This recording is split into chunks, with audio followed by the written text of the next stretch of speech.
I think it's finally time we defund the Olympics. What a useless hodgepodge of D tier and E tier sports. I mean, take a look at the list. Half of these you can't even categorize as being sports. I mean, there's aquatics, which is essentially just like dancing in the water. You got artistic swimming. Oh, does that sound like a sport? Diving. Like, these aren't like, this is all like opinion-based stuff. You can't, none of this is like, there's no end goal to it. It's just who can do the fanciest twirly twirl. You got like archery, fair enough. I mean, that is fairly athletic. They have a category called athletics. What in the heck is in athletics? It's like running and stuff. Okay, whatever. I'll give it to athletics, but that's really poorly named. That's a bad branding right there. Badminton, no, that's a game. Basketball, okay, basketball's fair enough. Boxing, breaking, which we're gonna get into in a second. Canoeing, that's fair enough. Cycling, that's fair enough. Equestrian, isn't that like horse riding? Is horse riding the peak of physical human performance? Is that what's happening here? Is that what we're considering this? Isn't that what equestrian is? Equestrian events at the blah, blah, blah, blah. Namely dressage, eventing, and jumping. Okay, well, jumping is how good your horse is at jumping. What's eventing? Eventing is a 3-day event. Okay, that's fine. It's an equestrian event where a single horse and rider combined and compete against other competitors, meaning the horses just compete against each other, and then the people on top of them are just midgets who are abusing them. Oh my God. So they do like a triathlon of dressage, country cross, and show jumping, like the gayest thing you can make a horse do. Why don't you make the horse pull heavy shit? Wouldn't that be more interesting? Why are we dressing them up and making them dance like French people from the 1800s? What's happening here? Where's the, oh, dressage. Yeah, dressage, isn't dressage just like most commonly translated to training? So they took training, horse training, and made it into a sport. It's a form of horse riding performed in exhibition and competition, as well as an art, sometimes pursued solely for the sake of mastery. Yeah, okay, so it's just horsies prancing around. It's essentially the puppy training bowl, the puppy parade bowl. What is it called? I don't know. It's a big thing in America. We got athletics. We got horsey riding. We got fencing, which is like lightsaber duels with thin littles. What else do we got here? We got field hockey, football, golf. That's borderline. Listen, one of the top golf athletes of all time is literally like drunk while he's playing. So I mean, how much of a sport is this? Let's be honest here. Gymnastics, which is, I'll give it to the ladies on that one, actually. I don't really have anything bad to say. Modern pentathlon. What the fuck is this? I mean, it sounds Greek. I mean, the Olympics are Greek, right? Modern pentathlon is a penta, I'm guessing 5, so it's like a 5-stage thing, right? Is that what that? Pistol shooting, fencing, okay, 200-meter freestyle swimming. Okay, so they just combined a bunch of shit for no reason. Perfect. Rowing, rugby sevens. Sevens in and of itself is already plural. It indicates that there's 7. So adding an S to that is dumb. That should be removed. Sailing. It's like drinking Bud Light and showing off to a girl that isn't your wife. That's what sailing is. No one cares about that. Shooting, which is cool, but is not a sport. Again, any sport that you could be fat and drunk and still be the top competitor is not one. Skateboarding, that's pretty sick. I can't talk about that. So sports climbing, which is like regular climbing, but for sport, I guess. I don't know. I don't care. Table tennis, which is a sport that should only be in the Special Olympics. We all know what movie I'm referencing. Mama said they'd take me anywhere. Of course, Mama used to beat me with rubber hose, called me Raygun. Dude, please. Taekwondo, tennis, real tennis, triathlon, fair enough, volleyball. Beach volleyball is the only version of volleyball there should be. Weightlifting. It's the training you do for other sports, except they just made it into a sport. Like, this is the thing you do before you do taekwondo. This is the sport you do. This is the warm-up you do before you go rowing. Like, that's retarded. And wrestling, which is fair enough. I mean, looking at these, half of them are barely even sports, which should be like the sole defining factor of whether or not this activity, quote unquote, gets accepted into the Olympic Games. It should be based on whether or not it's an actual sport and not just something your kid likes to do. And this year particularly, I feel like the entire Olympics was just centered around memes. Now I'm gonna be quite frank with you, I've never watched the Olympics in my entire life. Why would I want to? I have no desire to watch sports I have no long-term interest in. It just seems like a waste of time to me, but that's whatever, that's just me. And memes have been around for like years now, so I don't know why. It feels like this year specifically though, it was only about the memes, which of course kicked off with a bunch of demonic stuff, because obviously being the only way to be edgy and shocking and cool is making fun of Christianity in 2024, something that's been done to death since, like, I don't know, maybe the 1990s. And there's so many weird things from this opening ceremony, like this weird freak Smurf guy. I think there was like a little girl here before, and this guy's like balls are out or something like that. Can you see my mouse? Yeah, you can. It's like this guy's balls are out. It was very strange. And there's like a bearded guy dressed up like a lady, because oh my god, isn't that breaking gender norms? Oh my god, doing things that were shocking like legitimately 10 years ago at this point. Isn't that still edgy and cool? Just having a beard and being in a dress? Whoa, crazy. There was this segment, I'm not gonna play the music because I'm probably gonna get DMCA'd by France, what a dumb country. I know this has like some level of historic value to France's like history. I think that's Marie Antoinette. I don't know much about French history though, who does? But I thought this part was actually pretty cool. It had like a cool soundtrack. Then they gave an ode to American women. They just wanted to put American women on display during the Last Supper, because I think the best way to represent American women is getting one that's the size of 3 of them, getting four men, that's probably I'm at 5 men. Just a dude that has his balls out right beside a child. That's the best way, I think, to represent American women. Yeah, that's the dude's balls I was talking about. To be clear, it seemed like that small child girl was gone by the time his balls were out. It was hard to tell if his balls were out prior to her being there. Whatever. You make your own judgment on this one, okay? But as I said, everything just became a meme. You know, you had Snoop Dogg smoking weed and passing the torch during the opening ceremony, because, you know, he has to just whore himself out to everything these days. But where things really kicked off, in my opinion, was with this lovely young girl, or possibly average Asian guy. I don't know. It's hard to tell. Kim Ye-jin was a shooter, not a school shooter, but a shooter. I think actually that's probably how to make this sport more interesting. You'd put them in active shooter situations, and then I think Olympics 2028, Los Angeles. Okay, we take the shooting squad and we put them in active shooter situations. So this one just went viral for like their aura, their swag, their riz. I don't know why the shooters, it's like a thing in the shooting world, in the competitive shooting world, that they have to wear like steampunk glasses that they got off Etsy, but apparently it is a thing. So this kind of just spun out into people noticing that the shooters were like all kind of complete weirdos. This one definitely looks like they've are wanted in a couple countries. Please, sir, help me, sir. This guy right here, he's freaking awesome with it. I like, why is the dangly there? How does that help you at all? We got this guy with the arch back, or possibly a young girl. It's kind of, again, hard to tell. Korean, don't really know. Oh, Cho. Cho might be a girl's name. I don't know.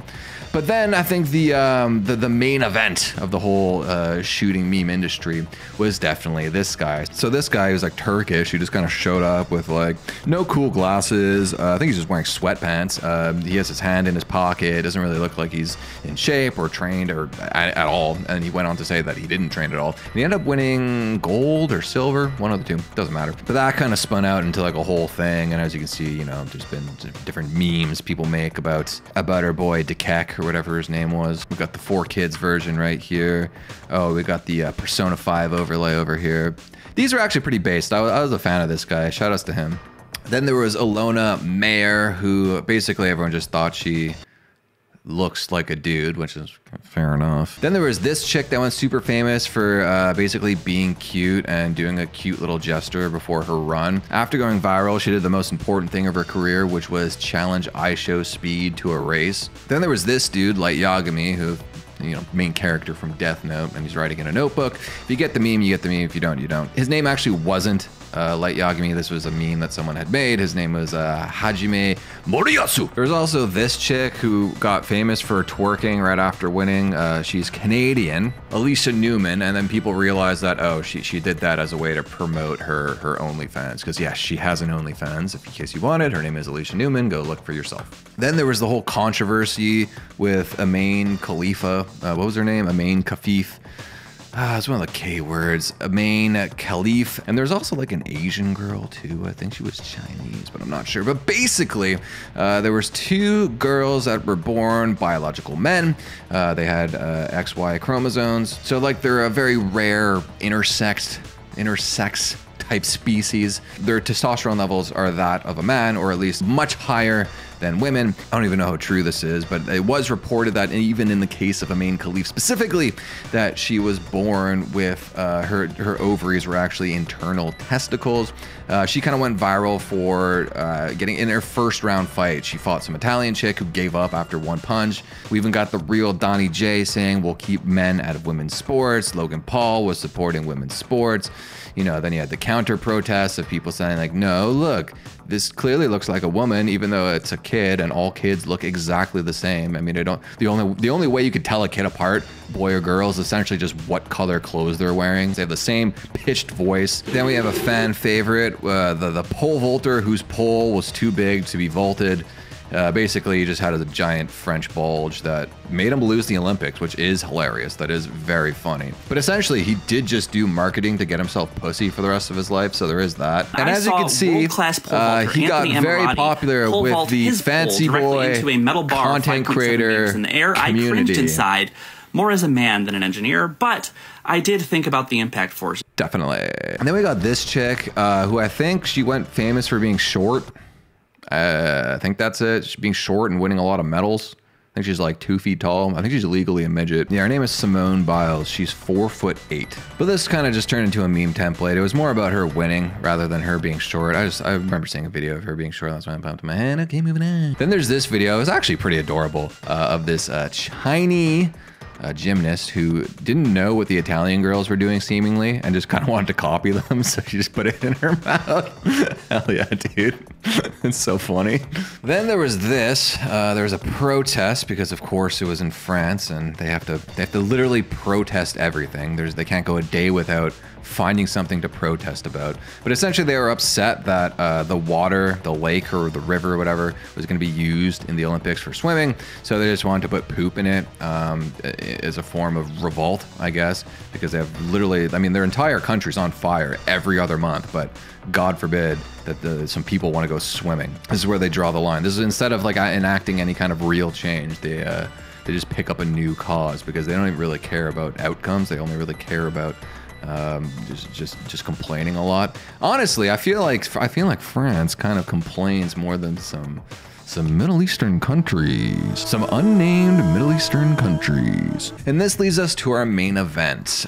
Rachael Raygun Gunn, basically middle-aged Australian chick that instead of wanting to, you know, settle down and have kids, you know, set goals for herself and like have something to strive for and have a life, she decided to devote herself to an archaic form of body movement, aka breakdancing. She's a 36-year-old Australian Olympic breakdancer. Now, breakdancing might be the worst form of dancing that has ever been created.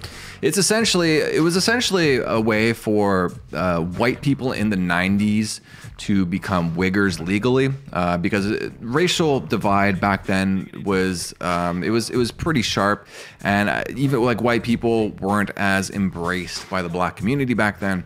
But their in basically was through breakdancing because it was still too racist to be a white rapper. So at the time, the only kind of black outlet that weird white people had was to throw on some Adidas sweatpants with one leg higher than the other and a beanie and start spinning around like a blackface Beyblade. And if you just think I'm being racist, no, look, all breakdancers are forced to pick 90s hip hop nicknames. This is logistics.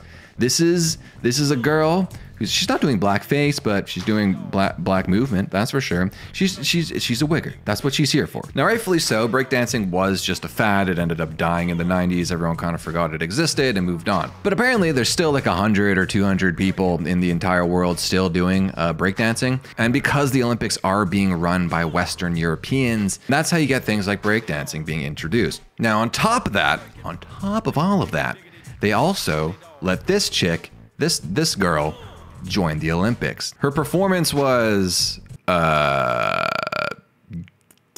I don't think I need to say more than that. I mean, look at this tweet. This is the most Danny McBride coded woman I've ever seen. That is completely like, this is literally like a character from a new Danny McBride HBO miniseries. Now, if you don't know the way breakdancing is scored in the Olympics, let me break it down for you, aka read the Wikipedia article. The scoring is based off 5 elements. Technique, which is the correct execution of moves, meaning if you perform the moves correctly. Vocabulary, meaning the assortment of moves, how many variety of moves there are. Then there's execution, which is the clean performance of moves, which is the same thing as technique because this isn't a sport and it was just created by some weird HR department. Musicality, how expressive they are and how they react to the music, how on beat they are. They could have just said on beat. And originality, how the breaker wows the audience by making their dance their own, which I guess would be the same thing as vocabulary and technique and musicality, but just put together. So this is also like another useless category to base things on. Now, obviously for DMCA reasons, I can't show you the entire thing. This is an edit that Jamie French did on Twitter. I've heard just kind of flopping around with some fart sound effects. It's always funny. How long is it? Oh, it's only 45 seconds. We can watch the whole thing. Here we go. We got her doing their little kangaroo hop because, of course, she is Australian, the coolest country in the world. Just kind of flopping around. Yep. Okay. Okay. She kind of span on her head for like a sec. Okay. Yep. Her performance was so bad that in all 3 of her bouts, she actually scored a 0. Like, she got no points in the entire competition. And this became such a big news story that even like the mainstream media couldn't help themselves. Australian breaker Raygun earns mixed reviews, praised for courage and character after viral performance. These are some articles that came out about her prior to the Olympics. Rachael Raygun Gunn on the new sport that will invigorate the Olympics. Aussie Olympian urges state to break school ban of her sport. How Rachael Gunn is breakdancing her way to the Paris Olympics. So the media prior to her performance were trying to make her a thing. And when she embarrassed her entire country, the media still came to her defense, trying to gaslight you into thinking you're a bad person for laughing at some buffoonery. Here's someone from the Olympics trying to defend Rachel's performance. I love Rachael, and I think that what has occurred on social media with trolls and keyboard warriors and taking those comments and giving them airtime has been really disappointing. The fact that, yes, Rachael didn't get a point yesterday, but she was there doing her best. It takes great courage to walk out into any sporting environment and try. I am very grateful for Rachael because I think what she has done for breakdancers and female breakdancers in the future generations will not be really appreciated for decades to come. Oh, yeah, I guess that's what she did, huh? She got memed so hard that her sport got removed from the Olympics forever. Now, Raygun received a lot of backlash online. A lot of people were making fun of her, which obviously led to people digging into her past, trying to find out who she is because she just seems like a completely ridiculous person. They found out that she's actually a doctor. She has a PhD in breakdancing. Apparently that's a thing in Australia. The bar's that low for education there.